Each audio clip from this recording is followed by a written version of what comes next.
I always joke that I need to have another kid so I can just get it right. I'm not kidding. I'm not even kidding. I'm like, okay, now I know. Well, in fact, I looked at my 4-year-old. She was asleep next to me, and I took 3 pictures of her that I was going to send to you, and her mouth was closed.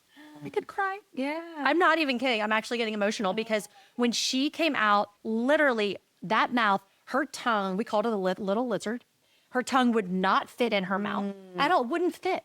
I mean, I couldn't mouth tape that kid. That would be abuse. Yeah. I had to figure out how to get her the tension to go away enough, do a little bit of myo, strengthen that tongue, expand the palate. Then we're going to clip. You know, there's stages you have to go through. But even before we have done her second revision, she had a revision, her buccal release. Yeah. Even before the second one, which we'll do with you, she is already closing her mouth to sleep, which is huge. This child, again, like, could not close her mouth if we tried. That's amazing. How long has she been in expansion? Well, so she was in expansion, like, I guess 4 or 5 months. Yeah. And then it happened to fall out the worst day of the year because y'all went out on Christmas break and then you had your honeymoon. But she still has her mouth closed. I ended up not putting her back in because she had retained enough. And then we're gonna wait a little bit for her. But I'm so glad I did. And I had before and after pictures of her. She went from that gummy smile to you can hardly see any gum and there's space between her teeth. I mean, all of those baby teeth were touching with the gummiest little smile.